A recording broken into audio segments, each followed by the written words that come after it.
Yes, we are live now. Hello friends, this is Imanshi and welcome to Let's Learn. सभी को good evening, नमस्कार, राम राम, सत श्री अकाल, अस्सलाम वालेकुम, what do you feel connected with. Start करेंगे आज का सेशन 30 आउट ऑफ 30 की जो सीरीज है बाल विकास यानी CDP child development and pedagogy की। वाह वाह निशा, वाह वाह, सादर प्रणाम। अभी मैंने निशा को बोला था कि वॉइस मैंने बंद की हुई है, उसको चेक कर लेना, म्यूट पे है। निशा ने कहा हाँ कर लिया, और अभी मुझे पीछे से आवाज़ आ रही है, पता नहीं आप लोगों को आई होगी या नहीं। तो खैर ये सब तो चलता रहता है। अब आते हैं और 30 क्वेश्चंस हम सॉल्व करेंगे। मेरी तबीयत एकदम डाउन है, मतलब एनर्जी पता नहीं। मैंने अभी इसको ये बोला है कि अगर मैं फेंट हो जाऊँ तो भैया लेके चले जाना, ये स्ट्रीम ऑफ कर देना यहाँ से, है ना। खैर ऐसा कुछ नहीं होने वाला है, बट हाँ बहुत एक एनर्जी डाउन सी है। तो स्टार्ट करते हैं, समझते हैं कहानी क्या है। 30 क्वेश्चन हम लोग करने वाले हैं, लेकिन ये सीन होने के बाद एकदम एनर्जी भर गई है मेरे अंदर। देखिएगा, तो आधी चीज़ें दिमाग से होती हैं, आधी चीज़ें साइकोलॉजिकल होती हैं लाइफ में। हमें लगता है कि बहुत अरे बड़ी दिक्कत आ रही है ना।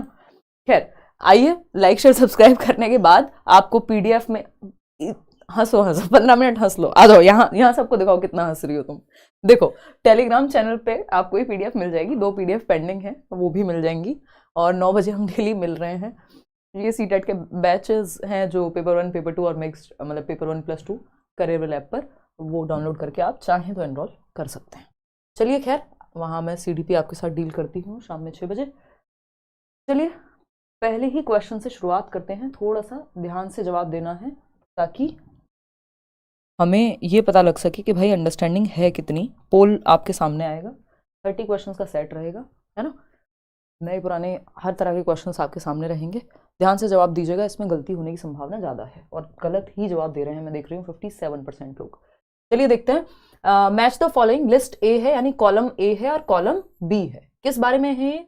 Match the items about components and description of creative thinking in list 1 and 2, यानी रचनात्मक चिंतन के घटकों और विवरण के बारे में आपको जो आइटम्स कह लीजिए यहाँ पे, या फिर जो सूची है, सूची 1 सूची 2, दोनों को मैच करना है कि रचनात्मक चिंतन के बारे में, क्रिएटिव थिंकिंग के बारे में कौन सा एक सही है, बताइएगा। तो पहला ऑप्शन है फ्लुएंसी। हमें पता है, ये मैंने आपको एकदम शॉर्ट ट्रिक बताई हुई है साल से।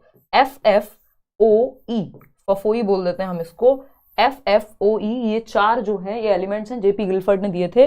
किसके एलिमेंट्स हैं, किसके तत्व हैं? ये क्रिएटिव थिंकिंग के तत्व हैं, यानी रचनात्मक चिंतन के तत्व हैं, ठीक है ना। इसमें क्या है? Fluency, flexibility, F for fluency, F for flexibility, O for originality, E for elaboration. ये निमोनिक है, एक शॉर्ट फॉर्म है जिससे आप याद रख सकते हैं। अब इनको मैच करना है कि फ्लुएंसी का मतलब क्या होता है, फ्लेक्सिबिलिटी का मतलब क्या होता है। इस पर मैंने बहुत पहले एक वीडियो बनाया हुआ है, कई साल पहले, वो आप चेक कर सकते हैं कि ये एलिमेंट्स ऑफ क्रिएटिविटी पे एक क्वेश्चन मैं कई बार से देख रही हूँ CTET में आ रहा है। तो उसके लिए एक मुश्किल क्वेश्चन आपके सामने तैयार किया गया है ताकि आप सॉल्व कर पाएं। 41% लोग सही जवाब पे पहुंच पा रहे हैं।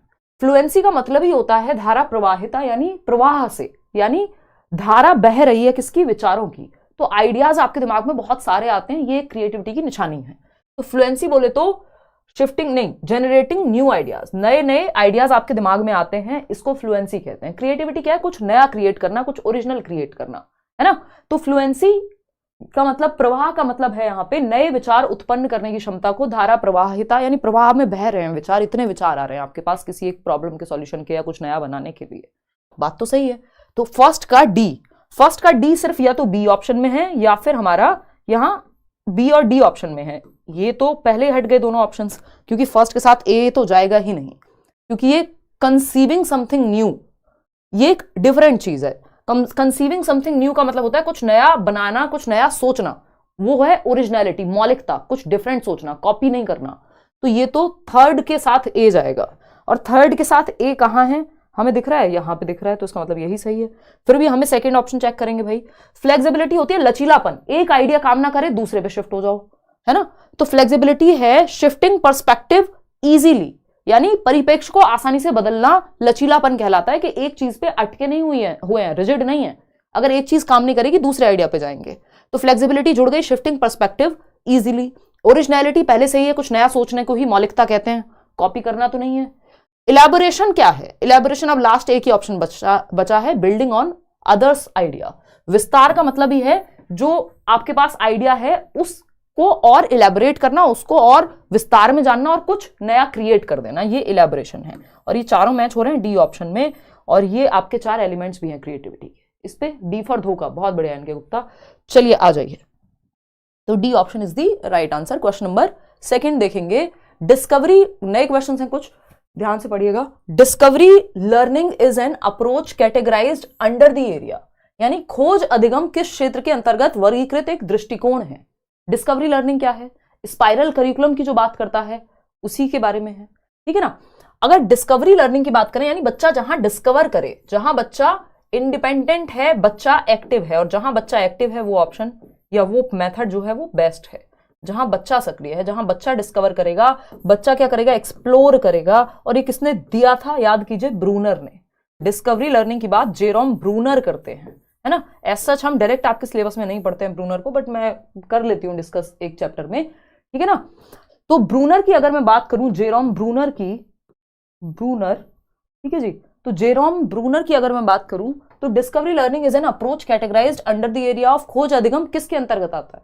तो जेरोम ब्रूनर कॉग्निटिविज्म की बात करते हैं, यानी संज्ञान, दिमाग की बात करते हैं। स्पाइरल करिकुलम के प्रीवियस नॉलेज से नई नॉलेज को जोड़ करके पढ़ाओ, एक क्लास से दूसरी क्लास में चीजें जुड़ी हुई होती हैं, इसी को वर्तुलाकार पाठ्यचर्या या स्पाइरल करिकुलम कहते हैं कि प्रीवियस नॉलेज पे नई नॉलेज बिल्ड हो, है ना। वो कंस्ट्रक्टिविस्ट कहे जाते हैं, मतलब हाँ वो रचना पे या बच्चे को एक्टिव रखने पे फोकस रखते हैं, लेकिन कैसे कंस्ट्रक्शन पे, दिमाग, कॉग्निटिव कंस्ट्रक्टिविस्ट कहते हैं हम उनको, है ना। क्या कहते हैं, संज्ञानात्मक रचनावाद कहेंगे। सोशल कंस्ट्रक्टिविस्ट तो वाइगॉस्की हैं, आपको पता है कि वो समाज में, ग्रुप में जब बच्चे सीख रहे होंगे। रेडिकल कंस्ट्रक्टिविस्ट कौन है, प्याजे हैं, जो ये कहेंगे नहीं, रेडिकली बच्चे की एक्टिविटी होल सोलली ज्यादा जिम्मेदार है, बच्चे की एक्टिविटी ज्यादा महत्वपूर्ण है समाज से, ये प्याजे कह रहे हैं। इंडिविजुअल कंस्ट्रक्टर्स की बात एज सच हम नहीं करते हैं, सिलेबस में भी नहीं है और ना ही बनता है।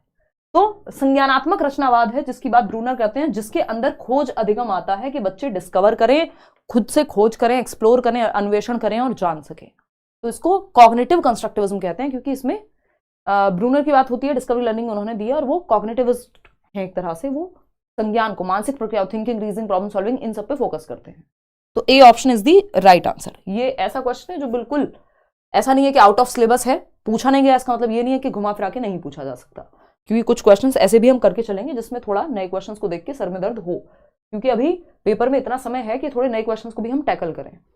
अदरवाइज काम आपका सिर्फ प्रीवियस ईयर से भी चल जाएगा, है ना, लेकिन दोनों ही तरह के क्वेश्चंस हम करते हुए चलेंगे। अकॉर्डिंग टू वाइगॉस्की, यानी वाइगॉस्की के अनुसार, अ student is provided with scaffolding, एक स्टूडेंट को मचान दी गई, टेम्परेरी हेल्प दी गई, अस्थायी मदद, टू मास्टर द टास्क, ताकि वो एक टास्क को, एक क्वेश्चन को कंप्लीट कर सके, उसको हेल्प दी गई। Later if the student is able to complete the task again after removing the scaffolding, अब बाद में बच्चा खुद से उस टास्क को कंप्लीट करने के लायक बन गया है, अगर कोई मदद ना दे तब भी। यानी पहली बार जब वो क्वेश्चन को सॉल्व कर रहा था, मान लीजिए, या जहां उसको दिक्कत हो रही थी, अटक रहा था, तो उसको मदद दे दी गई, एक स्टेप सॉल्व करके टीचर ने दिखा दिया या समझा दिया उस क्वेश्चन में, फिर वो वैसे बहुत सारे क्वेश्चन खुद से सॉल्व कर पाएगा बिना मदद के। या शुरुआत में जब आपको साइकिल चलाना सिखाया जाता है, पीछे से पकड़ते हैं पेरेंट्स, एक टाइम के बाद जब आप सीख जाते हैं तो आपको पकड़ने की जरूरत नहीं होती, ठीक है, बात ठीक है। This represents the student is at, यानी यह किस चीज को दर्शाता है कि बच्चा कहां है, जोन ऑफ प्रोपोर्शनल डेवलपमेंट पे। हमने तो ऐसा कुछ नहीं पढ़ा, ZPD का मतलब प्रोपोर्शनल थोड़ी होता है, अनुपातिक थोड़ी होता है ना। बेहतर हूं अंजलि अभी। जोन ऑफ प्रोमिनेंट डेवलपमेंट, प्रमुख विकास का क्षेत्र, प्रोमिनेंट डेवलपमेंट भी हमने नहीं पढ़ा वाइगॉस्की में, अभी वाइगॉस्की से क्वेश्चंस भी किए थे 2-3 दिन पहले। जोन ऑफ प्रॉक्सिमल डेवलपमेंट, हाँ ये तो हमने वाइगॉस्की में पढ़ा है। जोन ऑफ परमानेंट डेवलपमेंट ऐसा हमने कुछ नहीं पढ़ा। समीपस्थ विकास का क्षेत्र ZPD, zone of proximal development, यानी संभावना है कि यहां तक विकास हो सकता है। और ZPD क्या होता है, यहां पे यही तो कहा गया है, स्कैफोल्डिंग दी गई और बाद में स्कैफोल्डिंग को हटा लिया गया तो बच्चा खुद से करने लगा। और ZPD क्या होता है, मैंने आपको बार बार बताया है, ZPD वो दायरा है जहां कोई काम आप किसी की मदद और बिना मदद के कर सकते हैं, यानी जो आप इंडिपेंडेंटली कर सकते हैं और किसी की मदद से कर सकते हैं, उसके बीच का डिफरेंस ZPD है। ये मैंने शायद इसमें भी आपके सामने एक डायग्राम से समझाया होगा, है ना। देखते हैं एक बार, मैं आपको ये दिखा देती हूं। देखिए भाई, नाम तो ZPD ही रहेगा ना, वाइगॉस्की ने प्रॉक्सिमल की बात की है ना, परमानेंट की बात तो नहीं की, प्रोपोर्शनल की बात तो नहीं की। तो जोन ऑफ प्रॉक्सिमल डेवलपमेंट की जब हम बात कर रहे हैं, एक दायरा है जो बच्चा खुद से कर सकता है, एक दायरा है जिसमें मदद की जरूरत होगी और फिर वो खुद से करना सीख जाएगा, यानी यहां तक के विकास की संभावना उसकी है, इसके बाहर वो नहीं कर पाएगा। अब यहां तक का विकास मदद और बिना मदद दोनों से करना सीख गया, इसका मतलब जोन ऑफ प्रॉक्सिमल डेवलपमेंट संभावित विकास के क्षेत्र में ही तो है बच्चा, जहां गाइडेंस और बिना गाइडेंस दोनों के बीच का अंतर, ठीक है ना। तो आसान सी बात है, इसमें कुछ अटकने वाली बात थी नहीं। आगे बढ़ते हैं क्वेश्चन नंबर 4 पर, देखिएगा और समझते हैं क्या कहानी है। अगर हम क्वेश्चन नंबर 4 की बात करें, कहता है if a child is able to rearrange और reshape the given object based on the previous knowledge possessed by him, the type of child identified here is। यदि कोई बच्चा अपने पूर्व ज्ञान के आधार पर दी गई वस्तु को पुनर्व्यवस्थित कर रहा है या उससे कुछ नया बना दे रहा है, जैसे फॉर एग्जाम्पल अगर मैं बात करूं यहां पे, आपने बच्चे को ये रबर बैंड दिया, ठीक है ना, इस रबर बैंड के बारे में उसको जो भी आता था या उसने देखा था कि ये इलास्टिक होता है, इसमें इलास्टिसिटी होती है, ये शेप चेंज कर लेता है, वापस से अपनी शेप में आ जाता है, तो वो अगली बार इससे कुछ 8 बना के दिखा देगा आपको, है ना, या फिर इसको नए तरीके से रीअरेंज करके दिखा देगा, यूज करके दिखा देगा, किसी चीज पे लगा के दिखा देगा। ये क्या है? क्रिएटिविटी है, कुछ नया तरीका ढूंढ रहा है बच्चा किसी काम को करने का। ये तो मैंने बहुत हल्का सा एग्जांपल दिया, सस्ता सा। ऐसी बहुत सारी चीजें हो सकती हैं कि आपने बच्चे को कुछ बिल्डिंग ब्लॉक्स से सिखाया, उसने इस बार झोपड़ी की शेप बना दी उन सब ब्लॉक्स को यूज करके, अगली बार बाइक की शेप बना दी उन ब्लॉक्स को यूज करके, उन पीसेस को यूज करके। तो जब बच्चा अपने पूर्व ज्ञान के आधार पे कुछ नया क्रिएट करने की कोशिश कर रहा है, ऑब्जेक्ट को रीअरेंज कर पाएगा, रीशेप कर पाएगा, कुछ नया बना पाएगा, इसका मतलब बच्चा क्या है? क्रिएटिव चाइल्ड है। कुछ डिफरेंट, कुछ न्यू, कुछ नॉवल करने की क्षमता, कुछ ओरिजिनल करने की, मौलिक करने की क्षमता जो है बच्चे में है। अपने जो भी ज्ञान उसको आता है, जो भी उसका पूर्व ज्ञान है, उसके आधार पर कुछ नया रचने की क्षमता है, इसलिए रचनात्मक कह रहे हैं हम उसको।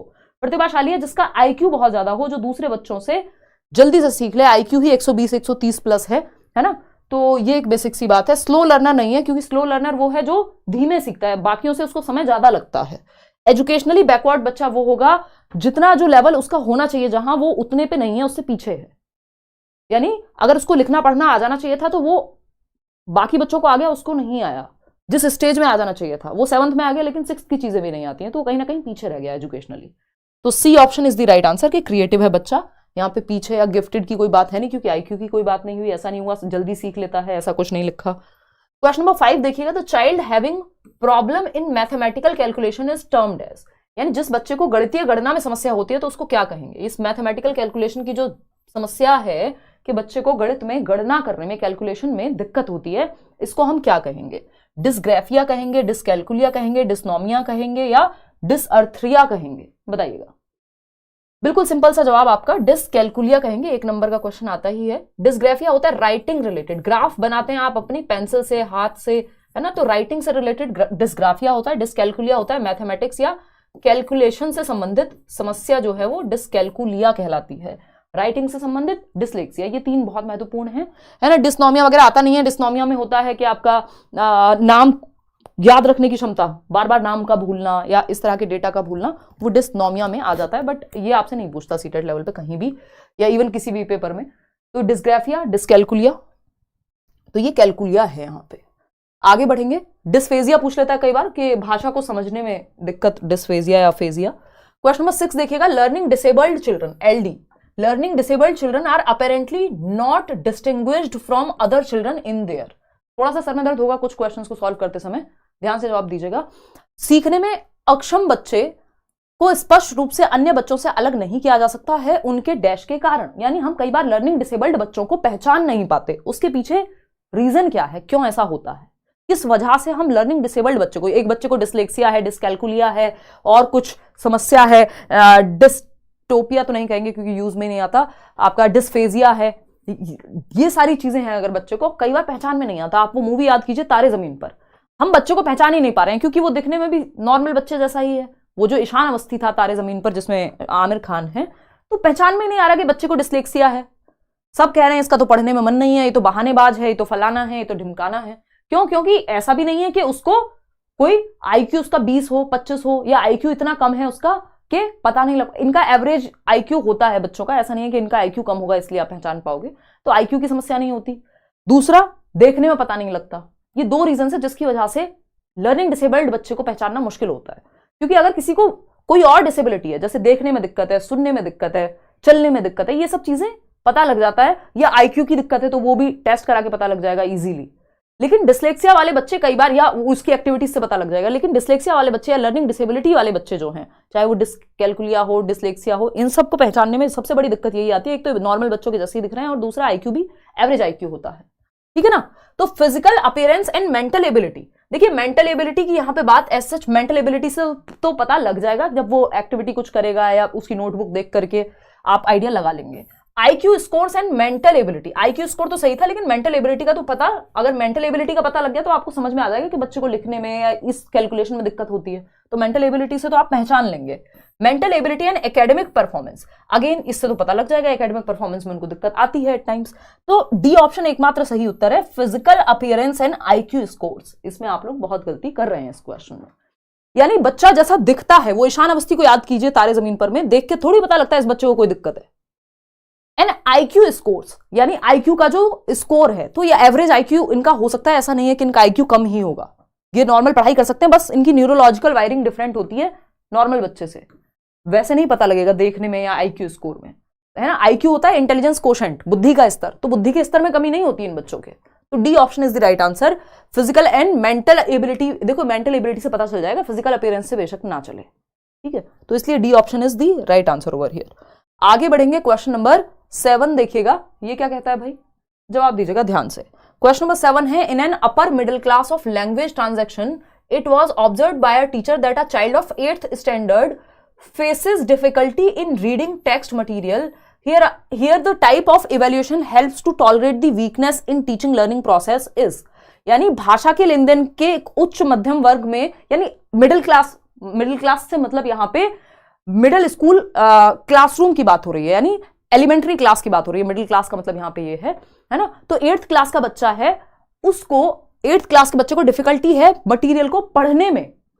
अब जो किस तरह का, किस टाइप का इवैल्यूएशन हम बच्चे का लें जिससे पता लग सके कि वो उसकी वीकनेस है कहां, तो वीकनेस को जानने के लिए किस तरह का टेस्ट लेंगे हम, इवैल्यूएशन कैसा होगा, सम्मेटिव तो परफॉर्मेंस के लिए होता है कि कितने % उसको आता है, कितना उसको आता है, इसके लिए सम्मेटिव या ऐसे कहते हैं हम योगात्मक, है ना, ये परफॉर्मेंस बेस्ड होता है, ये जजमेंट बेस्ड होता है, ना कि हमें वीकनेस बताने के लिए, ठीक है ना, कितना सीखा है ये बताने के लिए, तो सम्मेटिव तो नहीं होगा, इंटरनल एक्सटर्नल का कोई सेंस यहां बनता नहीं है। फॉर्मेटिव इवैल्यूएशन यानी रचनात्मक मूल्यांकन, ये फीडबैक के लिए होता है, ये बात हमें पता है, एफए जो होते हैं वो फीडबैक के लिए होते हैं, प्रतिपुष्टि के लिए होते हैं कि बच्चों को कितना आता है, कहां समस्या है, कैसे हम उसको बेहतर कराएं, वीकनेस का पता लगेगा, तो ये फीडबैक का पता हमें फॉर्मेटिव इवैल्यूएशन रचनात्मक मूल्यांकन से लगता है।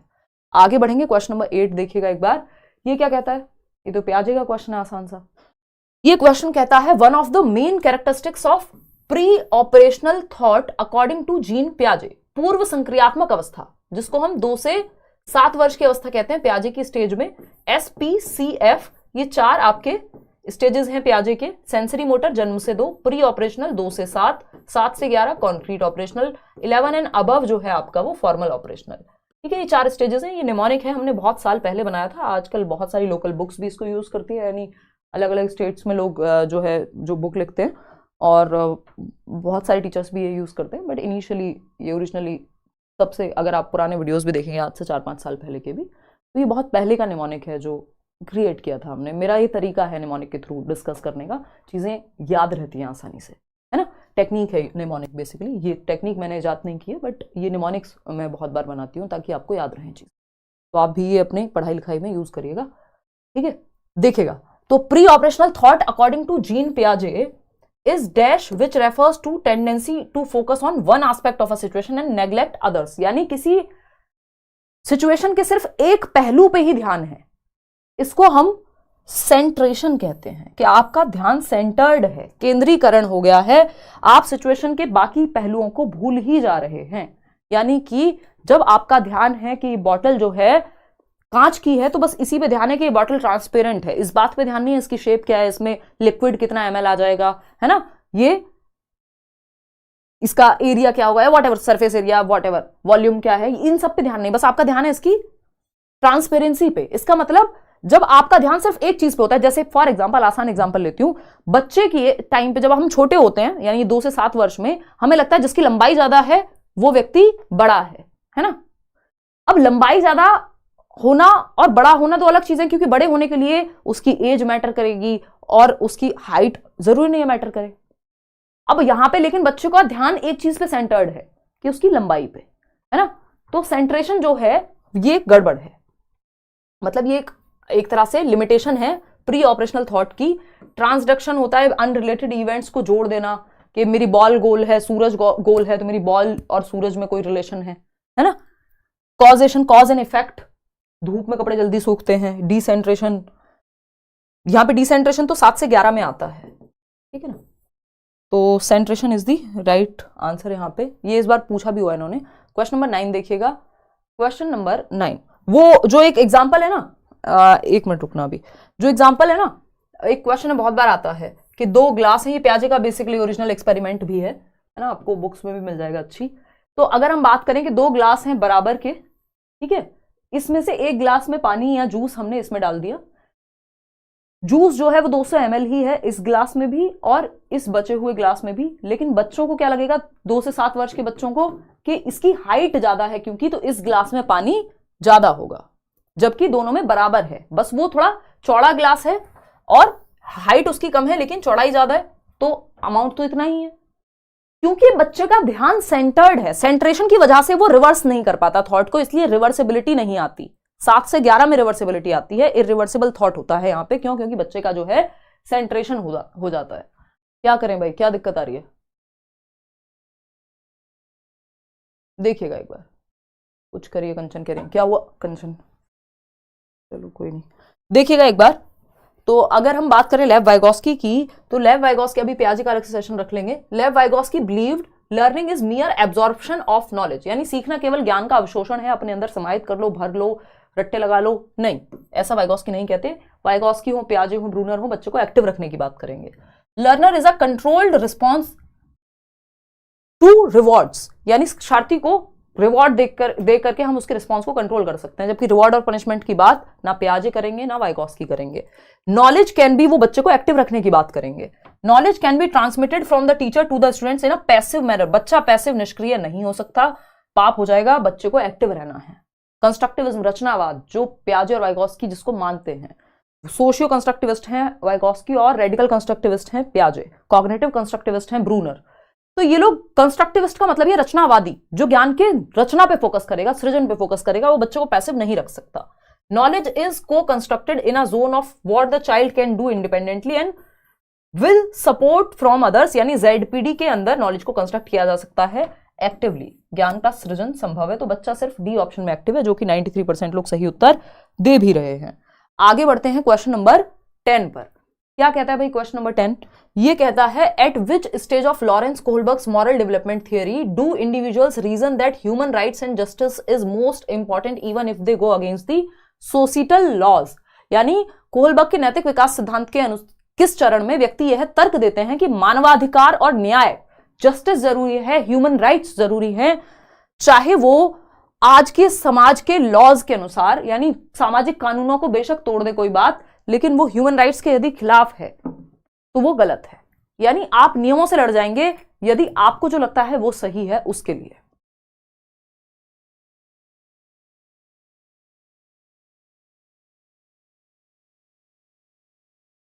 और आपको जो लगता है वो सही है का मतलब अपने लिए सही नहीं, आपको जो लगता है बड़ी समाज के लिए सही है।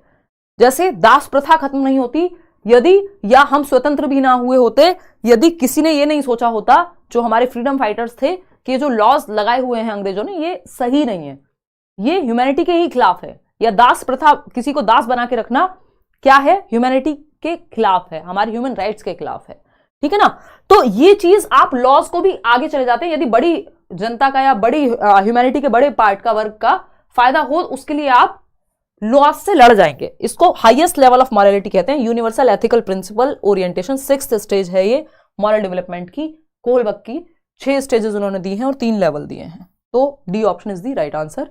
ये पोस्ट कन्वेंशनल, उत्तर पारंपरिक स्तर है, इनके भी क्वेश्चंस करेंगे इन अ प्रोग्रेसिव क्लासरूम। एक प्रगतिशील कक्षा कक्ष में, प्रगतिशील से आपको जॉन डुई याद आने चाहिए, अगर नहीं आते हैं तो जॉन डीवी, जिनको हम हिंदी में कह देते हैं, जॉन डुई। शिकागो में उन्होंने स्कूल्स खोले अपनी वाइफ के साथ मिलकर के, प्रोग्रेसिव स्कूल्स या लैब स्कूल्स इनको कहा गया। 1 नंबर का क्वेश्चन है, पूछ लेता है सीटेट में, लैब स्कूल्स कहा गया। अमेरिका के शिकागो में इन्होंने स्कूल्स खोले 19th century. Is a simple process, progressive classroom में लर्निंग एक सिंपल प्रोसेस है। लर्निंग को सिंपल प्रोसेस कोई नहीं कहता है ना, इवन सोशलाइजेशन भी एक सिंपल प्रोसेस हम नहीं मानते, वो भी एक कॉम्प्लेक्स प्रोसेस है। तो लर्निंग सिंपल नहीं है कि 2 एकम 2 2 दूनी 4 बस हो गई लर्निंग। भाई कॉम्प्लेक्स है, चीजें जुड़ी हुई हैं बहुत सारी, है ना, बहुत सारे फैक्टर्स हैं। तो एक सरल प्रक्रिया नहीं है, जटिल प्रक्रिया है, हमें सरल बनानी है। Is a social process, yes, बच्चे ग्रुप में सीखें। ये जब हम चाइल्ड सेंटर्ड एजुकेशन पढ़ते हैं तब भी मैं आपको बताती हूँ कि learning is a social process. बच्चे समूह में सीखें, कोऑपरेट करें, बच्चे एक्टिव रहें, एक दूसरे के साथ मिलकर के सीखें। प्रगतिशील शिक्षा ये कहती है कि बच्चे को सेंटर में रखो। लर्निंग एक सोशल एक्टिविटी है और प्रेजेंट लाइफ के लिए लर्निंग होनी चाहिए, वर्तमान जीवन के लिए, ठीक है ना। सीखना किसके लिए? प्रेजेंट लाइफ के लिए। ये भी एक नंबर का क्वेश्चन है, प्रोग्रेसिव एजुकेशन ये मानती है, प्रेजेंट लाइफ के लिए सीखना। Learning for the sake of learning, है ना,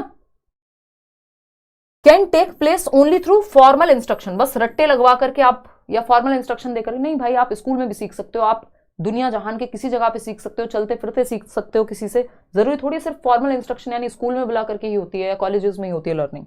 इस कंडीशनल अपॉन एग्जाम्स, बिल्कुल भी नहीं, ये एग्जाम्स पे कंडीशन है नहीं। सोशल प्रोसेस है, बच्चे ग्रुप्स में या समाज में सीखेंगे। ये प्रोग्रेसिव एजुकेशन या चाइल्ड सेंटर्ड एजुकेशन मानेगी। क्वेश्चन नंबर 12 देखिएगा। बेसिकली बच्चा सोशल एक्टिविटी में ही खुश है या हम कहें कि वो वहां एक्टिवली सीखता है, ठीक है ना।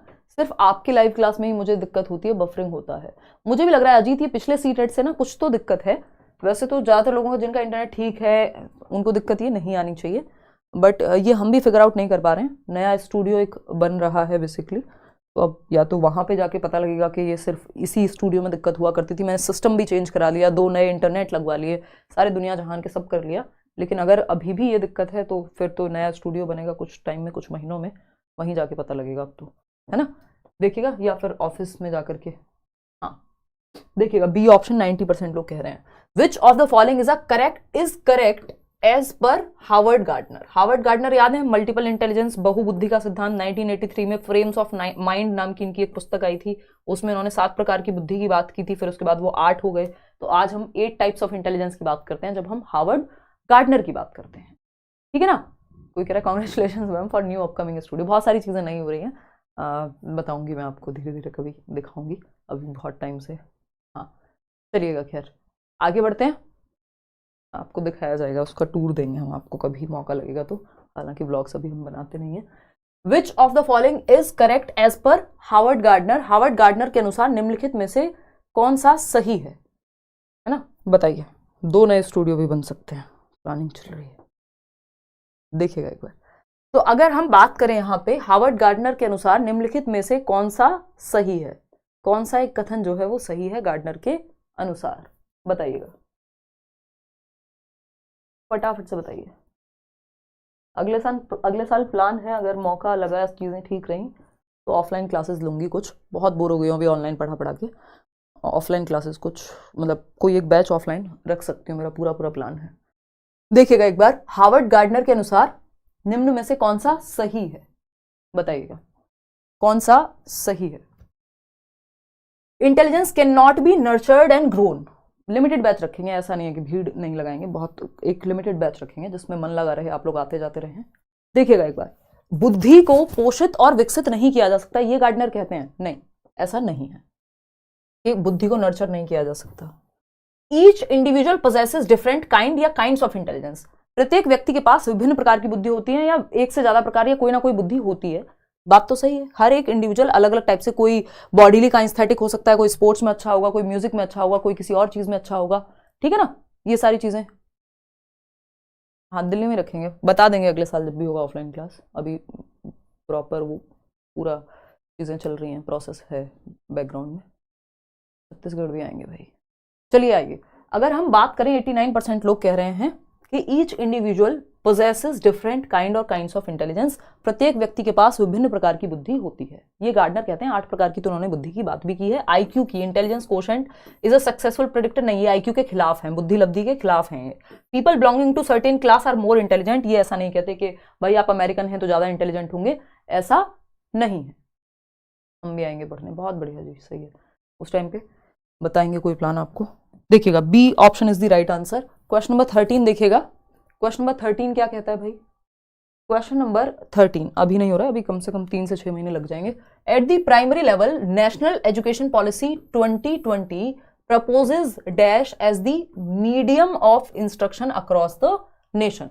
यानी प्राथमिक स्तर पर राष्ट्रीय शिक्षा नीति 2020 पूरे देश में शिक्षा के माध्यम के रूप में डैश का प्रस्ताव करती है। बताइएगा एक बार, राष्ट्रीय शिक्षा नीति किस भाषा में पढ़ाने की बात करेगी? भाई मदर टंग। पहले भी एनसीएफ भी यही कह रहा था, कोठारी आयोग भी यही कह रहा था, 3 लैंग्वेज फॉर्मूला भी यही कहता है, यानी मातृभाषा में पढ़ाइए आप बच्चे को, सिंपल बात है, ठीक है ना। तो ये और मल्टीलिंगुअलिज्म जो है, बहुभाषित भाषावाद, वो भी इसी बात को सपोर्ट करता है कि बच्चे को मातृभाषा में पढ़ाया जाए और फिर मल्टीपल लैंग्वेज हम सिखा सकते हैं। Flexible sitting arrangement, learners working in groups are characteristics of a. बैठने की लचीली व्यवस्था, यानी आज बच्चा जो फर्स्ट सीट पे बैठा है कल रोटेट होके, रोटेशन वाला सिस्टम है या फ्लेक्सिबल है, ऐसे सर्कल बना करके बैठ सकते हैं बच्चे, या रोटेशन चलता रहता है क्लासरूम में, ज्यादातर स्कूल्स में होता भी है। बच्चे ग्रुप में काम कर रहे हैं, यानी बच्चे एक्टिव हैं। ये कहाँ की दिक्कत है? बिहेवियरिस्टिक क्लासरूम है? नहीं, व्यवहारवाद में तो बच्चे कहाँ एक्टिव हैं, वो तो बेचारा पैसिव रेसिपिएंट है। सोशियो कंस्ट्रक्टिविस्ट क्लासरूम है वाइगॉस्की वाली, क्योंकि बच्चे ग्रुप में भी काम कर रहे हैं और फ्लेक्सिबल सीटिंग अरेंजमेंट है, बच्चे एक्टिव भी हैं और ग्रुप में भी काम कर रहे हैं। टीचर सेंट्रिक नहीं है, चाइल्ड सेंट्रिक है। अगर सोशियो कंस्ट्रक्टिविस्ट नहीं लिखा होता, सामाजिक रचनावादी, तो यहाँ पे हम चाइल्ड सेंटर्ड भी लिख सकते थे। बाल केंद्रित शिक्षा भी अगर ऑप्शन में होता टीचर सेंटर्ड की जगह तो भी सही था, और दोनों लिखे होते तो दोनों सही हो जाते, सोशियो कंस्ट्रक्टिविस्ट भी और चाइल्ड सेंटर्ड भी। टेक्स्ट बुक सेंटर्ड नहीं है, ये बच्चा केंद्र में है यहाँ पे, बाकी सारी चीजें सेकेंडरी हैं। आगे बढ़ेंगे, क्वेश्चन नंबर 15 देखिएगा। क्वेश्चन नंबर 15 क्या कहता है भाई? देखिए फटाफट से, क्वेश्चन नंबर 15 क्या कहता है, देखिए।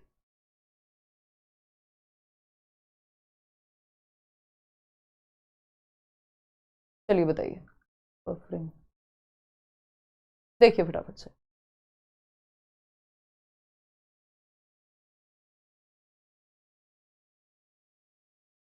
अच्छा जी, ऑल द बेस्ट जिनका WB टेट है। देखिए जवाब दीजिए फटाफट से। ए ऑप्शन कह रहे हैं 35% लोग। असर्शन यानी स्टेटमेंट क्या है भाई? Children learn knowledge, skills, values, customs of the society bye their parents only. यानी सोशलाइजेशन, यहां तक की डेफिनेशन क्या बताती है कि सामाजिकरण की डेफिनेशन है सोशलाइजेशन की। चिल्ड्रन लर्न नॉलेज यानी बच्चे ज्ञान, कौशल, मूल्य, जो धारणाएं चल रही हैं समाज में, वो सब एक्वायर करते हैं किस प्रक्रिया के थ्रू? सोशलाइजेशन की प्रक्रिया के थ्रू। बट इन्होंने कहा बाय पेरेंट्स ओनली। क्यों भाई? पेरेंट्स से भी करेंगे, स्कूल से भी करेंगे, दोस्तों से भी करेंगे, रिश्तेदारों से भी करेंगे, मंदिर से भी करेंगे, चर्च से भी करेंगे, जहां भी वो जा रहे हैं सब जगह से सामाजिकरण हो रहा है, सिर्फ पेरेंट्स से थोड़ी। पेरेंट्स या फैमिली जो है प्राइमरी सोर्स ऑफ सोशलाइजेशन है, प्राइमरी एजेंट है, बाकी लोग सेकेंडरी हैं, स्कूल वगैरह। लेकिन ऐसा थोड़ी सिर्फ पेरेंट्स से ही समाज के नियम कायदे कानून तौर तरीके सीखते हैं। हम मास मीडिया से, मूवीज से भी सीख रहे हैं चीजें, 70 जगह से सीख रहे हैं, दोस्तों से भी सीख रहे हैं, स्कूल से भी सीख रहे हैं। तो ये बात तो गलत हो गई, फॉल्स हो गई। इसका रीजन क्या दिया इन लोगों ने? रीजन दिया है socialization of children is a simple and linear process. देखिए सामाजिकरण लीनियर नहीं होता, कॉम्प्लेक्स प्रोसेस होती है।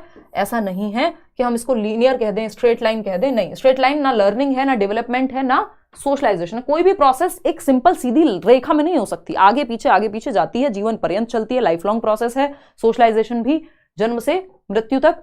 और आगे पीछे बहुत सारे नियम कायदे कानून, कॉम्प्लेक्स है जो सामाजिकरण है, तो सीधा नहीं है। तो both A and R true कहां से लग रहे हैं आप? तो दोनों ही फॉल्स है भाई, हैं? दोनों ही फॉल्स हैं। D option is the right answer. कितने लोग जवाब दे रहे हैं डी ऑप्शन में? दिखाओ एक बार। 33% लोग सिर्फ। क्यों गलत जवाब दे रहे हो भाई इतने आसान सवाल में भी, हैं? चलिए खैर आगे बढ़ते हैं नेक्स्ट क्वेश्चन पे। ए और आर दोनों ही गलत हैं। क्वेश्चन नंबर 16 देखिएगा, ये क्या कहता है भाई? Children in dash stage understand object permanence but do not realize that actions can be reversed and their judgments are based on immediate appearance of things। ध्यान से पढ़िएगा। डैश अवस्था में बच्चे वस्तु स्थायित्व को समझते हैं, यानी वस्तु स्थायित्व आ गया। वस्तु स्थायित्व कब आ जाता है? सेंसरी मोटर स्टेज में ही आ जाता है ना। लेकिन वो ये रियलाइज नहीं करते कि एक्शंस को रिवर्स किया जा सकता है, यानी बर्फ पानी बन सकती है और पानी बर्फ बन सकता है, ये वो रिवर्स नहीं कर पाते। 10 रुपए का नोट और 2 रुपए के 5 सिक्के बराबर ही हैं, ये वो रिवर्स नहीं कर पाते ब्रेन में, है ना।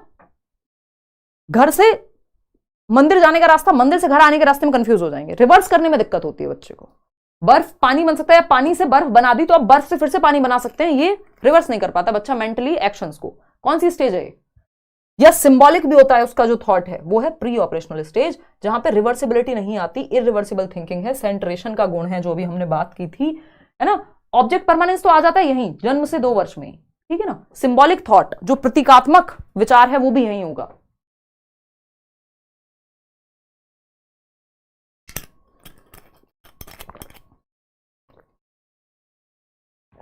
ठीक है अंकित चौहान, धन्यवाद। देखिएगा कॉन्क्रीट ऑपरेशनल 7 से 11, यहां पे तो रिवर्सिबिलिटी आ जाती है। फॉर्मल ऑपरेशनल तो और एब्स्ट्रैक्ट थिंकिंग भी आ जाएगी, लॉजिक यहां आ जाएगा। तो B option is the right answer. आगे बढ़ेंगे, क्वेश्चन नंबर 17 देखिएगा।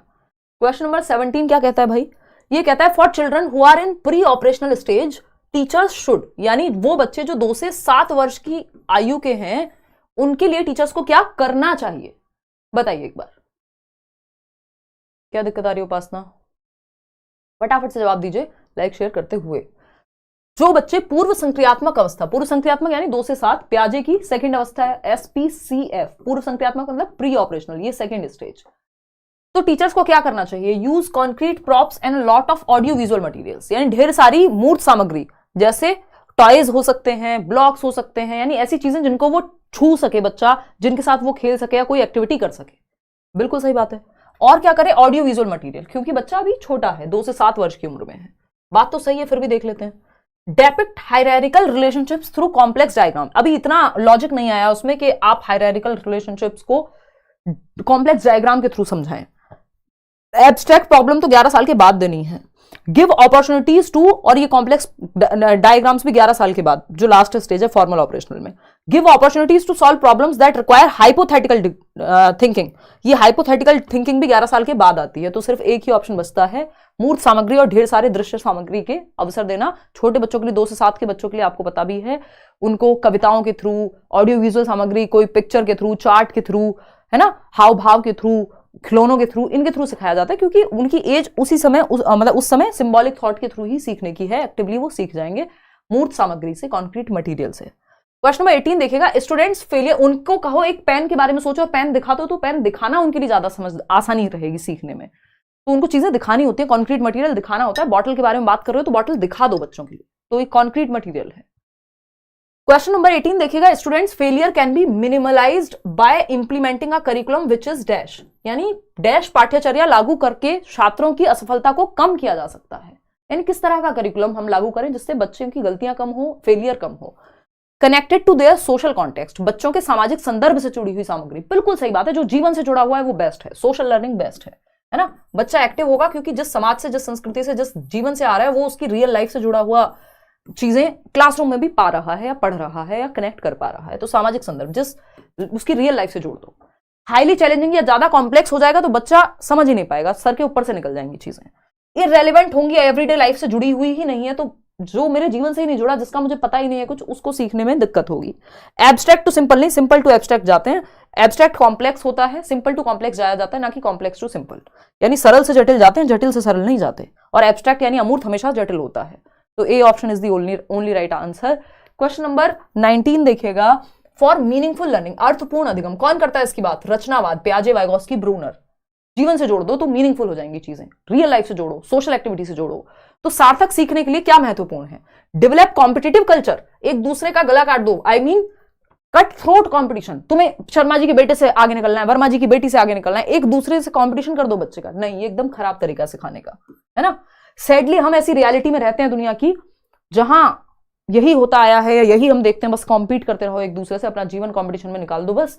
लेकिन सही तरीका क्या है? बच्चा खुद से, हर व्यक्ति में अपनी कुछ क्षमताएं हैं, कुछ स्ट्रेंथ्स हैं और कुछ वीकनेसेस हैं, वो खुद में कैसे बेहतर कर सकता है, इस बात पे फोकस करना चाहिए, है ना। वो सही तरीका है। तो कॉम्पिटिटिव कल्चर का इथॉस बनाना कि नहीं, गला काट प्रतिस्पर्धा, वो एकदम खराब तरीका है। तो ये सही नहीं होगा। मीनिंगफुल लर्निंग एटलीस्ट इससे नहीं होगी, रट्टाफिकेशन होगी, मशीन बन जाएगा बच्चा, लेकिन रॉबोट बन सकता है, लेकिन अर्थपूर्ण अधिगम जब होगा जब उसके इंटरेस्ट के अनुसार, उसके जीवन से जोड़ करके आप सिखाएंगे। Give space to children's views and experiences, ये बात बिल्कुल सही है। जब आप बच्चे के अनुभवों को शामिल कर रहे हैं, उसके विचारों को शामिल कर रहे हैं, उसकी रुचियों को शामिल कर रहे हैं, तो वो जीवन से जोड़ करके सार्थक अधिगम कर पाएगा। मीनिंगफुल लर्निंग जो उसके जीवन से जुड़ी हुई होगी, जिसका कोई मतलब होगा उसके लिए, जिसका कोई मीनिंग होगा। सिर्फ डिस्कनेक्टेड चंक्स में आप इंफॉर्मेशन नहीं दे सकते, कनेक्टेड चंक्स में देनी है, यानी जोड़ करके। डिस्कनेक्टेड होता है, बच्चा रहता है भारत के किसी गांव में, आप उसको न्यूयॉर्क की कहानियां बता रहे हैं, जिससे वो एग्जाम्पल कनेक्ट ही नहीं कर पा रहा, उसने देखा ही नहीं कभी न्यूयॉर्क, उसे पता ही नहीं कुछ। Provide examples which are not related, या फिर ऐसा भी हो सकता है, चलो ये तो फिर भी हो सकता है वो कहानी सुन के समझ आ जाए, बात चल रही है किसी और चीज की, आप कहीं से भी बीच में से शुरू कर दे रहे हैं, बच्चे को समझ नहीं आ रहा, आधी बात इसकी आधी इसकी, वो बोला जाता है ना, वो भानुमति वाला जो एग्जाम्पल है। प्रोवाइड एग्जाम्पल्स, तो आपको कनेक्टेड फॉर्म में बताना है चीजों को, उसकी प्रीवियस नॉलेज, उसके पूर्व ज्ञान से कनेक्ट करना है। Provide examples which are not related to student social context, बच्चे के सामाजिक संदर्भ से ही जुड़े नहीं है, ऐसे उदाहरण अगर आप देंगे तो उसके लिए किस काम के हैं वो, तो बच्चे के जीवन से जुड़े हुए उदाहरण दे रहे हैं, जो कि बी ऑप्शन में सही से कहा गया है। क्वेश्चन नंबर 20 देखिएगा एक बार, ये क्या कहता है भाई, विच of the following should be avoided, यानी किस चीज को अवॉइड करें, किस चीज को ना करें, ना किया जाए by a teacher while teaching a new concept to students. जब एज अ टीचर, एक शिक्षक के रूप में जब आप कोई नई अवधारणा, नया चैप्टर, नया कॉन्सेप्ट सिखा रहे हैं बच्चे को, तो क्या नहीं करना है, बताइएगा एक बार कि क्या नहीं करना है। धन्यवाद अमर सिंह, करवाएंगे भाई उसके भी कुछ सेशंस मैथ्स पेडागोजी के भी, वसीम देखते हैं। अगर हम बात करें कि क्या अवॉइड करे एक टीचर नया कॉन्सेप्ट पढ़ाते समय, तो पहला ऑप्शन है ask them to find common attributes among given examples. उन्हें दिए गए उदाहरणों में सामान्य गुण खोजने के लिए कहें कि जो एग्जांपल्स आपको दिए गए उनमें कॉमन चीजें क्या हैं। या फिर present non examples related to the concept, यानी कि जो एग्जांपल आप नॉन एग्जांपल भी दें एग्जांपल के साथ, इस पे भी आएंगे। Present the complex concept first, नहीं सिंपल टू कॉम्प्लेक्स जाते हैं, पहले सरल से जटिल की ओर जाते हैं, जटिल अवधारणा से, जटिल कॉन्सेप्ट से सरल की ओर नहीं जाया जाता। Relate the new content with previous knowledge, देखिए नॉन एग्जांपल भी आप दे सकते हैं, कॉमन एट्रीब्यूट्स भी फाइंड करने को कह सकते हैं, लेकिन सबसे बेहतर क्या है यहां पे, सबसे बेहतर ये है, लेकिन हमसे सबसे बेहतर पूछा ही नहीं था, उन्होंने पूछा था क्या ना करें। तो एक ही ऑप्शन है कि present the complex concept first, पहले मुश्किल चीज लाओ और बाद में आसान, जबकि आसान से मुश्किल की तरफ, नोन टू अननोन, ज्ञात से अज्ञात की ओर लेकर के जाना है।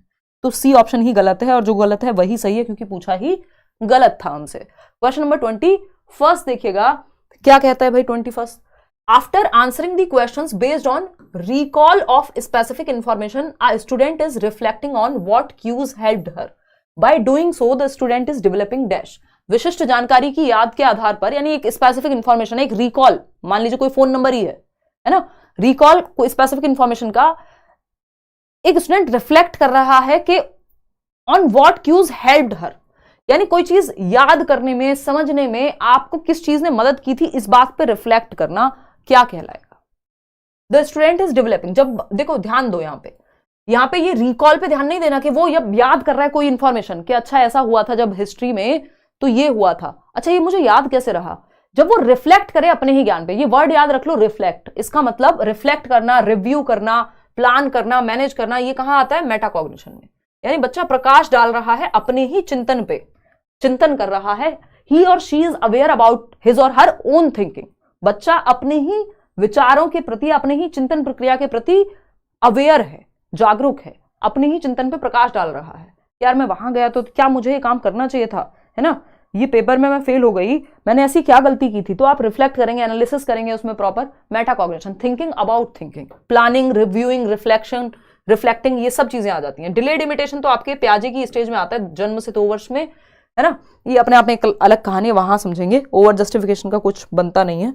आगे बढ़ेंगे क्वेश्चन नंबर 22 पे, a step by step prescription of achieving a goal is called, यानी गोल को, एक लक्ष्य को प्राप्त करने के लिए चरणबद्ध जो चरण दो चरण जो प्लानिंग है उसको क्या कहेंगे, स्टेप बाय स्टेप प्रेस्क्रिप्शन, कि भाई अगर आपको ये क्वेश्चन सॉल्व करना है तो ये फॉर्मूला लगाना है इसमें a प्लस बी का होल स्क्वायर, आप कहेंगे अच्छा a square plus b square plus 2ab, है ना, ये क्या है, एक फॉर्मूला है, ये एक स्टेप बाय स्टेप चरण है कि स्टेप 1, स्टेप 2, स्टेप 3। आपको कंप्यूटर ओपन करना है अगर, तो क्या करेंगे, आपको पता है पहले इसे ऑन करना है, पासवर्ड डालना है, ये है, ये क्या है, स्टेप बाय स्टेप प्रोसीजर है, ठीक है ना। अगर आपको कैमरा ओपन करना है फोन का, तो क्या करेंगे आप जाएंगे, अनलॉक करेंगे, कैमरा में जाएंगे, वहां पे क्लिक करना है फोटो या वीडियो, तो उस पे जाएंगे, क्या है, एक एल्गोरिथम है, क्या है, एक एल्गोरिथम है।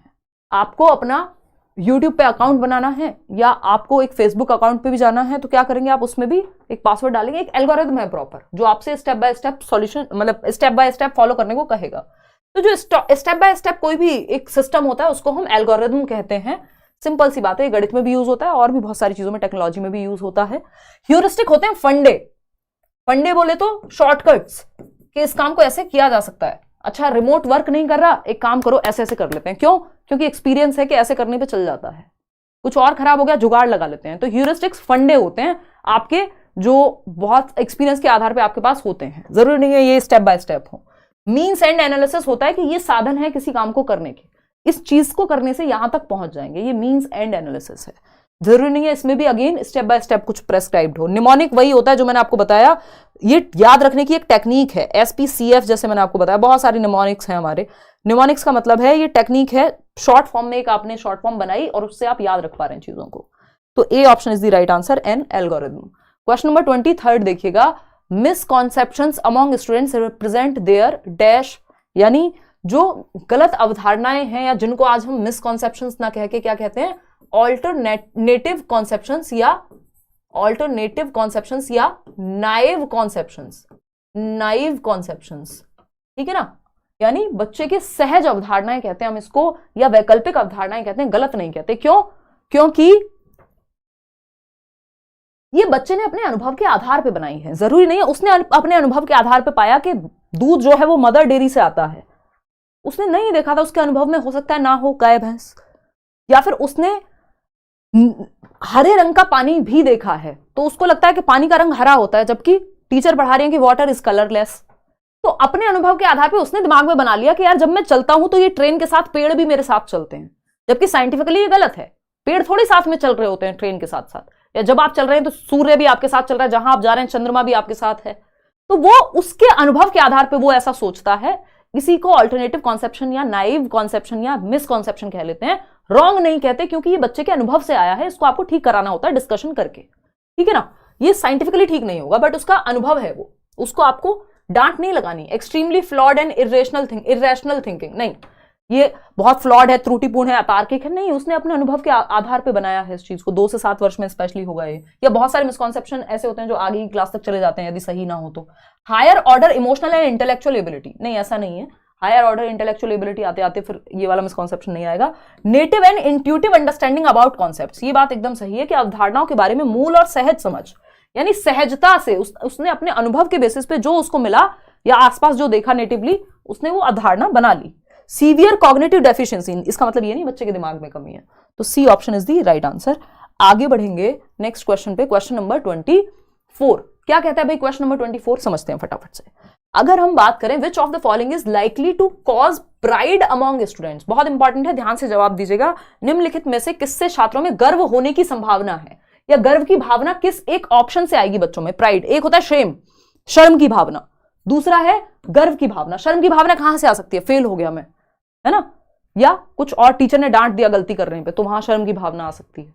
लेकिन प्राइड, गर्व की भावना कि हाँ मैंने कुछ अच्छा किया है, इसको हम बड़ा खराब मानते हैं अपने समाज में कि प्राइड मतलब, प्राइड ये वो वाला प्राइड नहीं है घमंड कि भाई मेरे सामने और कोई कुछ नहीं है, लेकिन एक प्राइड ये होता है कि हाँ यार मैं अच्छा हूं किसी चीज में, या फिर आई कैन डू दिस। तो when failure is seen as caused by oneself, यदि आप ये देखेंगे कि सफलता आपके खुद के कारण आई है, तो इससे प्राइड महसूस हुआ है किसी को आज तक कि मैं बहुत गौरवान्वित महसूस करती हूं कि मैंने एग्जाम में फेल कर दिया, मैंने एग्जाम फेल हो गया मेरा, या मैंने पढ़ाई ही नहीं की थी अपने कारण मैं फेल हो गई, इस बात पे गर्व होता है कभी? इस बात पे शेम हो सकती है, इस बात पे रिग्रेट हो सकता है, इस बात पे सोचेंगे चलो आगे देखेंगे क्या करना है, लेकिन इस पे प्राइड कौन करता है? कोई खतरनाक व्यक्ति ही होगा, तो इस पे प्राइड लेने की तो बात ही नहीं है।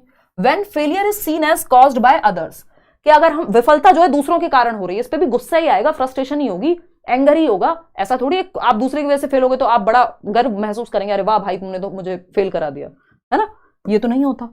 सी ऑप्शन है when success is seen as caused by oneself, जब सफलता को स्वयं के कारण होने वाली सफलता के रूप में देखा जाता है, यार मैं सफल हुआ हूं जीवन में, मैंने मेहनत की है, उसका रिजल्ट है ये प्राइड है, ये गर्व है, इसमें कोई समस्या नहीं है। लेकिन आप ये सोचे नहीं सिर्फ एक मेरी मेहनत ही थी, बाकी तो दुनिया में कोई कुछ कर ही नहीं रहा, वो थोड़ा प्रॉब्लमेटिक है ना। ऑफ कोर्स मेहनत इंपॉर्टेंट है, तो जब आप कह रहे हैं कि सक्सेस आपके मेहनत से आई है, तो वो प्राइड वाली एक बात है। लेकिन सिर्फ आप ही हैं दुनिया में जो मेहनत कर रहे हैं, ये भी कहना गलत होगा, बहुत सारे फैक्टर्स होते हैं, ठीक है ना। When success is seen as caused by others, दूसरों के द्वारा कॉज हुई है, तो प्राइड क्यों लोगे? प्राइड तो गर्व तो तब महसूस होता है ना जब आपको लगता है आपने मेहनत की, है ना, आपकी क्षमताओं की वजह से कुछ हुआ है। C option. आगे बढ़ेंगे क्वेश्चन नंबर 25, देखिएगा। Which of the following statement is an example of intrinsic motivation? आंतरिक अभिप्रेरणा, एक है बाह्य अभिप्रेरणा, दूसरी है आंतरिक अभिप्रेरणा, इंटरनल मोटिवेशन, जिसका रीजन अंदर है। एक्सटर्नल मोटिवेशन क्या है? जिसका रीजन बाहर है, पैसा, तारीफ, रिवॉर्ड, कुछ भी। हाँ, पैसा, गाड़ी, बंगला, घर, ये सब क्या है? एक्सटर्नल मोटिवेशन के साधन है ना, गाना है ना कोई। हाँ, तो ये सब एक्सटर्नल मोटिवेशन के साधन है। सौजन्य से निशा कह रही हैं कि पैसा, गाड़ी, बंगला, घर, ये सब क्या है? फिर एक्सटर्नल मोटिवेशन, बाहर है इसके रीजन, कि आप बंगले के लिए काम कर रहे हैं, आप गाड़ी के लिए काम कर रहे हैं, आप पैसे के लिए काम कर रहे हैं, आप नाम के लिए काम कर रहे हैं, ये सब रीजंस बाहर है। आपको मजा आता है, आप इसलिए काम कर रहे हैं, ये इंट्रिंसिक मोटिवेशन है। जो मेरे जीवन में बहुत बड़ा रोल प्ले करती आई है आज तक। देखिएगा, तो I should study because it is important to understand the concept. देखिए, इंट्रिंसिक मोटिवेशन का उदाहरण ढूंढने का सबसे अच्छा तरीका है, आपको इसका रीजन बाहर नहीं मिलेगा, बच्चे में खुद में ही मिलेगा। मुझे अध्ययन करना चाहिए क्योंकि अवधारणा को समझना महत्वपूर्ण है, यानी I should study because it is important to understand the concept. Concept समझना जरूरी है, इसलिए मुझे कॉन्सेप्ट पढ़ना चाहिए। इससे बेहतर ऑप्शन मिल सकता है। I should study to avoid the punishment. देखिए, बाहरी कारक से बचने के लिए या पाने के लिए जब आप काम कर रहे हैं तो वो एक्सटर्नल मोटिवेशन है, बाहरी अभिप्रेरणा है। I should study to gain first position in the competition. Again ये तो टोटली एक्सटर्नल है, क्योंकि आप किसी चीज को पाने के लिए, फर्स्ट आने के लिए पढ़ रहे हैं। I should study to get praise and dominance over my peers, यानी मुझे दूसरों से बेहतर दिखना है, दूसरों से बेहतर, उनके ऊपर अपनी सुपीरियरिटी साबित करनी है। ये भी इसका रीजन बाहर है। लेकिन ए ऑप्शन में हम रीजन बाहर नहीं ढूंढ पाए पूरी तरह से कि मेरे को पढ़ना चाहिए क्योंकि किसी कॉन्सेप्ट को समझना महत्वपूर्ण है। कॉन्सेप्ट को समझना महत्वपूर्ण है, कॉन्सेप्ट को समझना महत्वपूर्ण है, उससे कुछ मिल रहा है ये नहीं कहा, है ना। तो रीजन बाहर नहीं है। A option is the right answer over here. आगे बढ़ेंगे, क्वेश्चन नंबर 26 देखिएगा। What kind of pedagogy would enable a teacher to cater to individual differences among learners in her class. यानी किस प्रकार की पेडागोजी एनेबल करेगी एक टीचर को कि वो इंडिविजुअल डिफरेंसेस का ध्यान रखे अपने लर्नर्स में। यानी इंडिविजुअल डिफरेंसेस क्या है? व्यक्तिगत विभिन्नताएं। कोई भी दो लोग दुनिया में पूरी तरह से सेम नहीं हो सकते। जैसे कहा जाता है कि 5 उंगलियां एक जैसी नहीं होती, उसी तरह से सारे इंडिविजुअल्स भी, चाहे डिस्पाइट जेंडर, चाहे वो महिला हो पुरुष हो, ना सारी महिलाएं एक जैसी होंगी, ना सारे पुरुष एक जैसे होंगे, ना सारे बच्चे एक जैसे होंगे। क्लासरूम में क्या होगा? इंडिविजुअल डिफरेंसेस होंगे। किसी को किसी चीज में इंटरेस्ट होगा, कोई किसी चीज में अच्छा होगा, दूसरा किसी चीज में वीक होगा। यानी हम सभी में भिन्नता है, अपने इंटरेस्ट, अपने एप्टीट्यूड, अपने एटीट्यूड, अपने पहनावे से लेके, बोलने से लेके, कल्चर से लेकर के, और हमारी सोच से लेकर के, हमारी रुचि से लेकर के, सभी चीजों में अंतर पाया जाता है। यानी किसी में कॉमनैलिटी भी होगी, लेकिन अंतर कहीं ना कहीं होता है दो इंडिविजुअल्स में। जैसे हमारा फिंगरप्रिंट सेम नहीं होता, दुनिया में किसी के साथ भी मैच नहीं होगा, उसी तरह से दो इंडिविजुअल्स पूरी तरह से सेम नहीं हो सकते। इसलिए हमें इंडिविजुअल डिफरेंस को इंक्लूड करना है क्लास में। स्टैंडर्ड एंड यूनिफॉर्म तरीका, जब लोग सेम नहीं है तो यूनिफॉर्म तरीके से क्या होगा, है ना। मानक और इसको वर्दी नहीं कहेंगे, यूनिफॉर्म का मतलब है यहाँ स्टैंडर्ड एंड यूनिफॉर्मिटी का मतलब होगा यहाँ मानकीकरण। और क्या आपका यूनिफॉर्मिटी को कहते हैं हम एक वर्ती, या मतलब बिल्कुल सेम तरीका सबके लिए नहीं, डिफरेंशिएटेड इंस्ट्रक्शन चाहिए हमको। टोटली सेंटर्ड अराउंड एग्जाम्स, तो जब इंडिविजुअल्स अलग हैं तो सिर्फ एग्जाम पे आप बच्चा एक्टिव नहीं है। Totally centred around text book, ये भी गलत तरीका है। बच्चे को एक्टिव रखना है आपको, एंगेजिंग एंड कॉन्टेक्चुअल, यानी संदर्भ में सिखाइए और एंगेजिंग रखिए चीजों को। एंगेजिंग का मतलब यहाँ पे बच्चे के एक्टिव होने से है, सक्रिय होने से, कि बच्चा इन्वॉल्व हो, एक्टिवली सीखे। तो D option is the only right option over here, इसलिए यही बन जाता है आंसर। क्वेश्चन नंबर 27 देखिएगा, फटाफट से जवाब दीजिएगा। क्या कहता है भाई ये? The aim of assessment according to NEP, national education policy के अनुसार आकलन का, या मूल्यांकन नहीं कहेंगे, मूल्यांकन का ही पार्ट होता है आकलन। असेसमेंट लिखा हुआ है तो आकलन, अगर इवेल्युएशन लिखा होता तो हम कहते हैं मूल्यांकन। तो आकलन का उद्देश्य क्या होता है? हम अभी आप पोल में जवाब दे रहे हैं, क्यों दे रहे हैं? इसका क्या उद्देश्य है? रोट मेमोराइजेशन, कितने रट्टे लगाए हैं ये जानना, तो रटन तो विद्या चलंत नहीं, रट्टे के साथ हम नहीं जाएंगे। मेजरिंग रिप्रोडक्शन एंड रिकॉल, कितने रट्टे लगाए, अगेन रिकॉल, 2 एकम 2, 2 दूनी 4, या कौन सा कॉन्सेप्ट कितना याद है आपको ये जानना नहीं।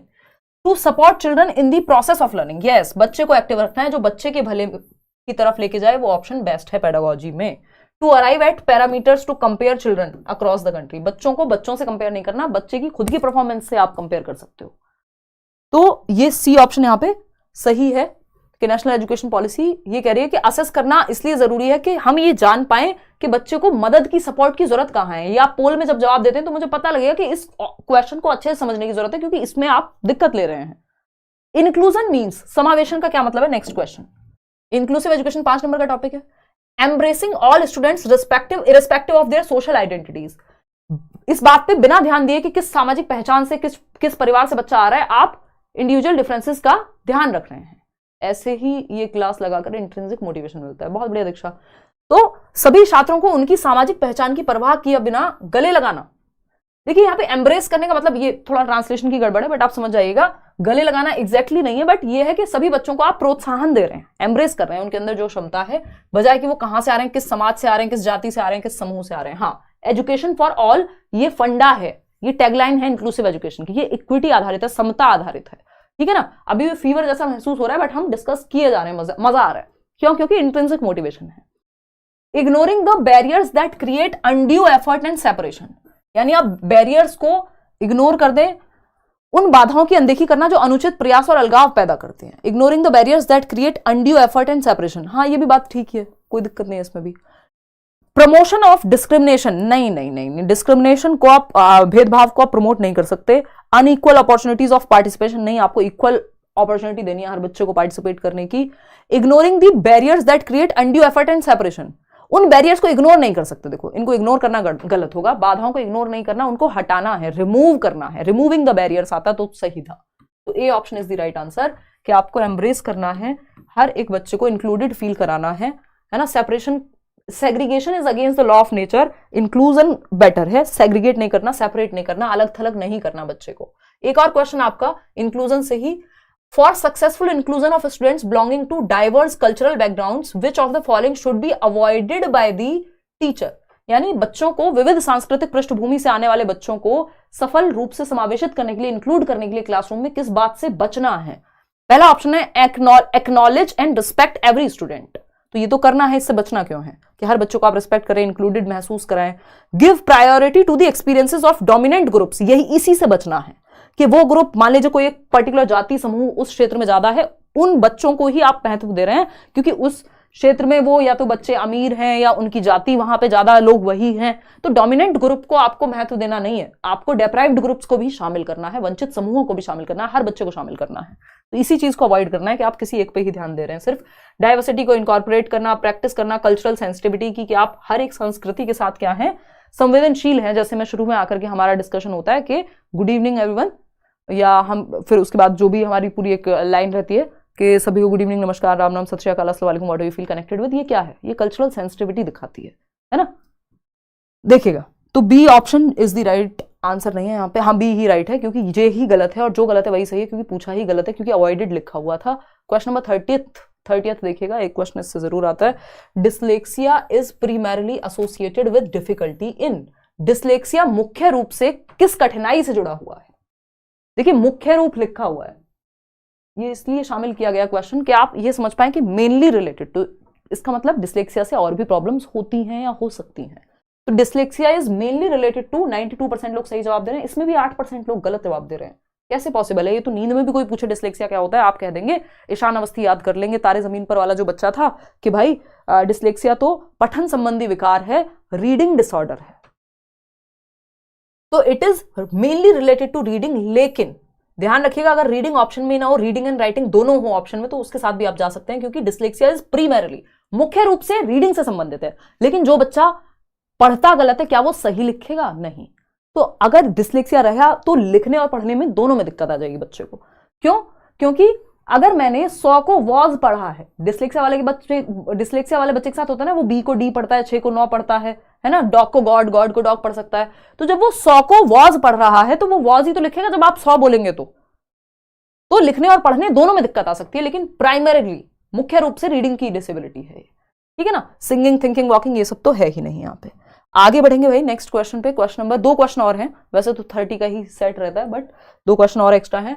विच of the following practice will be effective in ensuring inclusion of students with learning disabilities, वो बच्चे जिनको कोई भी अधिगम अक्षमता है, चाहे वो डिसलेक्सिया हो, डिसकैलकुलिया हो, कोई और समस्या हो, है ना, इनमें से कुछ भी अगर लर्निंग डिसेबिलिटी, उनको कैसे समावेशित महसूस कराएंगे आप। Allow only fixed mode of expression, यानी अभिव्यक्ति के केवल निश्चित तरीके, यानी यही 2 तरीके हैं, सबको लिख के ही बताना है अपनी बात को। तो जिसको लिखने में दिक्कत है, जिसको डिसग्राफिया है, डिसलेक्सिया है, तो वो तो गया काम से। तो आपको मल्टीपल वेज या फ्लेक्सिबल वेज, फिक्स्ड मोड नहीं, फ्लेक्सिबल मोड, लचीले तरीके। Attribute failure to lack of ability, आप ये कहेंगे यदि कोई फेल हो रहा है तो उसमें क्षमता ही नहीं है, जबकि हमें उसको ठीक करने पे सब में क्षमता है, बस सीखने की जरूरत है। तो ये तो गलत है, या कोई और क्षमता उसमें अच्छी होगी। Give very long and frequent assignments, उसको बोर कर दो, इतने लंबे असाइनमेंट दे दो, नहीं, इसमें बच्चा एक्टिव नहीं है, जिस ऑप्शन में बच्चा एक्टिव नहीं है वो हमारे काम का है ही नहीं। Provide several alternatives for receiving information, भाई आप जो इंफॉर्मेशन या जानकारी जो पाठ पढ़ा रहे हैं उसको पढ़ाने के 70 तरीके होंगे, तो एक नहीं तो दूसरे तरीके से समझाइए। भाई लर्निंग डिसेबल्ड बच्चा है, उसको लिखने में दिक्कत है, तो उसको प्रिंटेड शीट दे दीजिए, उससे समझ जाएगा। तो ऑल्टरनेटिव वेज, ये क्या है, हमें बच्चे को एक्टिव रखना है किसी भी हालत में, वही ऑप्शन बेस्ट है जो बच्चे को एक्टिव रखे, जो कि डी ऑप्शन ने रखा हुआ था। आज के लिए आखिरी सवाल, क्वेश्चन नंबर 32 देखिएगा। ये कहता है many parents demanded a ban on the popular cartoon show Shinchan as their children were imitating the central characters unruly behavior. This illustrates that dash is or are an important agency of socialization. यानी कई अभिभावकों ने लोकप्रिय cartoon Shinchan आता था ना, मैं भी छोटी थी 7th 8th में, हमारी बस में, स्कूल बस में बात करते थे बुलंदशहर जब हम जाते थे बच्चे, है ना। शिनचैन की अगर हम बात करें तो शिनचैन को बैन करने की दुनिया भर में बहुत सारे पेरेंट्स ने डिमांड की कि इस कार्टून को बैन करो। क्यों? क्योंकि वो अनरूली बिहेवियर था उस कैरेक्टर का। मतलब वो जो शिनचैन था अपनी मम्मी से कुछ भी बोल देता था, है ना। और क्या, योकी हामा, क्या नाम था उसकी बहन का, पता नहीं, शौर्य भी देखता था, है ना। थोड़ा बहुत मैंने भी देखा है, लेकिन मैंने बहुत बड़े होकर देखा है। और हम जिस जमाने में बड़े हुए थे उस समय पे इतना उल्टा बोलना माँ बाप से ज्यादा अच्छी बात नहीं कही जाती थी, देखिएगा एक बार। तो खैर, अगर हम बात करें तो शिनचैन को बैन करने की बात की गई। क्यों? क्योंकि अनरूली बिहेवियर था, उस अनियंत्रित व्यवहार था, वो कुछ भी करता था, वो बच्चा कुछ भी करता था, कुछ भी बोलता था। अब इस चीज का असर, ये ऐसा क्यों कहा? दिस इलस्ट्रेट्स डैश इज और are an important agency of socialization. यानी मास मीडिया जो है, जो मीडिया है, वो एक महत्वपूर्ण एजेंसी है, यानी एक महत्वपूर्ण वाहक है सामाजिकरण का। यानी सामाजिकरण क्या है? सोशलाइजेशन, कि हम समाज में रहते कैसे हैं, बोलते कैसे हैं, किसके साथ कैसे पेश आना है, ये सब सीखने का बहुत बड़ा साधन है मीडिया। कि आप कौन से सीरियल्स देख रहे हैं, आप कौन से कार्टून देख रहे हैं, आप क्या न्यूज देख रहे हैं, आप कौन सी मूवीज देख रहे हैं, ये सब से बहुत प्रभाव पड़ता है बच्चे के बोलने पे, सोचने पे, रहने पे, समाज में क्या एक्सेप्टेबल और क्या नहीं, इस चीज को सीखने पे। तो मास मीडिया इंपॉर्टेंट है, इसलिए गलत चीज को बैन करना या उस पर एज रेटिंग लगाना जरूरी है। इसका सिंपल सा मतलब यहाँ पे ये था। पीयर्स, नेबरहुड, रिलीजन, ये बात नहीं चल रही यहाँ पे। ये शिनचैन किसका उदाहरण है? मास मीडिया का उदाहरण है। जो भी हम टीवी में देख रहे हैं, चाहे वो प्रिंटेड मीडिया हो तो न्यूज़पेपर हो या कुछ, क्या बैनर्स, ये सब मीडिया का उदाहरण है, जो भी हम मीडिया से सीख रहे हैं। तो A option is the right answer. अब कृपया करके बताइए हमको। अच्छा, और भी क्वेश्चन हैं भाई साहब, 35 क्वेश्चन है मुझे लग रहा है, नहीं 34। एक काम करो यार, एक और 2 क्वेश्चन और हैं, इनका भी जवाब दे ही तो लगे हाथ, है ना। ये क्या कहता है? विच of the following statement about progressive education is correct. यानी प्रगतिशील शिक्षा, लैब स्कूल्स, जॉन डुई, इसके बारे में कौन सी बात सही है? जहां बच्चा एक्टिव हो। लेक्चर मेथड बिल्कुल भी ध्यान नहीं देते ये लोग। Individualized learning, test at the end of the year and ranking पे ध्यान बिल्कुल नहीं देंगे ये लोग। जो progressive education, learning by doing पे ध्यान देती है, एग्जाम्स पे नहीं। It involves experimental learning and assessment through a variety of methods, यहाँ पे बच्चों को फ्रीडम है, ये ऑप्शन सही है। Programs, instruction and use of reward, नहीं, रिवॉर्ड पनिशमेंट की बात नहीं करेंगे, सोशल एक्टिविटी मानते हैं लर्निंग को। तो सी ऑप्शन, विभिन्न तरीकों से सीखना। आज के लिए आखिरी सवाल और बहुत ही आसान सवाल, है ना। पियागेट नहीं है, ये कई बार आपके ट्रांसलेशन में दिक्कत होती है, पेपर में भी इवन पियाजे है। जीन पियाजे propose the following sequence of developmental stage. 1 नंबर में कई बार पूछा जा चुका है पियाजे की सिंपल सीक्वेंस, और इसमें हम गड़बड़ कर जाएंगे अगर हमने कंफ्यूजन थोड़ी भी छोड़ी होगी तो। प्री ऑपरेशनल पहले कैसे आ जाएगा? जब एसपीसीएफ, सम पीपल कांट फोकस, या इसके बहुत सारे हो सकते हैं उदाहरण। तो एसपीसीएफ यानी पहले सेंसरी मोटर, फिर प्री ऑपरेशनल, फिर कॉन्क्रीट ऑपरेशनल और फिर फॉर्मल ऑपरेशनल। ये है सीक्वेंस स्टेजेस का, ठीक है ना। तो ये प्री ऑपरेशनल तो पहले आ ही नहीं सकता। हाँ, सेंसरी मोटर आ जाएगा, प्री ऑपरेशनल आ जाएगा, है ना। कॉन्क्रीट ऑपरेशनल सी आ जाएगा, एफ आ जाएगा, एसपीसीएफ, ठीक है। सेंसरी मोटर प्री ऑपरेशनल ठीक था, फॉर्मल बाद में आएगा, पहले दे दिया इन्होंने, कॉन्क्रीट पहले दे दिया, नहीं, B option is the right answer. Sensory motor जन्म से 2, प्री ऑपरेशनल 2 से 7, कॉन्क्रीट 7 से 11, formal operational 11 and above. Out of 34 कितने क्वेश्चंस आज आप ठीक कर पाए, ये आप बताइएगा। स्पीड में मैंने थोड़ा सा रखा है ना। I was not feeling enough energetic, but जब एक बार डिस्कशन शुरू हुआ तो मजा आया। ये टेलीग्राम चैनल पे आपका कल और परसों की पीडीएफ भी मिल जाएगी, वो पेंडिंग है। आउट ऑफ 34 क्वेश्चंस आपने कितने ठीक किए? क्या कह रहे हो? ये कौन सी भाषा में लिखा है? डॉक्टर्स वाली। 34 की जगह 84 लग रहा है ना। आउट ऑफ 30 क्वेश्चंस आपने कितने ठीक किए, ये आप बताइएगा। 27, 30, 32, 31, 32, 34 आउट ऑफ 34, ईजी टू से। हाँ, आपने सच में अपने नाम के जैसी ही हरकत की है। चलिए, अच्छा है अगर 34 आउट ऑफ 34 है किसी के। आदि के व्लॉग्स 34 आउट ऑफ 34, बहुत बढ़िया। पुष्पेंद्र 27। चलिए खैर, यहाँ पे नंबर से ज़्यादा हमें फोकस किस पे करना है? अभी अंडरस्टैंडिंग पे भी करना है, क्योंकि अभी हमारे पास समय है कि हम चीज़ों को समझ पाएँ। कल हम करेंगे या तो प्याजे या कुछ तो करेंगे यार। कल का इवेंट मैं जल्दी लगा दूंगी, आज रात में ही या कल सुबह तक, तो आपको पता लग जाएगा। उस टॉपिक को आप पढ़ लीजिएगा फिर, और फिर हम प्रैक्टिस करेंगे। आज के लिए इतना ही। Thank you so much, bye bye, good night, है ना। लाइक शेयर सब्सक्राइब आप कर दीजिएगा। कोई बात हो कमेंट्स में बता दीजिएगा। और आप क्या कह रही हो मैडम निशा, बताइए। उदय सर की क्लास कब होगी? मैं एक बार बात कर लूँगी उदय सर से और लगवा देंगे क्लास। आप जब समझाती हैं तो अच्छा हो जाता है। हाँ, तो वही मुद्दा है कि आप समझते जाएं, प्रैक्टिस इनफ करते जाएं, तो वो खुद से भी फिर आपको सॉल्व होने लगेंगे। अगर हम पढ़ के अच्छे से समझ पा रहे हैं कि क्वेश्चन ने क्या पूछा है तो प्रॉब्लम सॉल्व है। कुछ कह रही हो?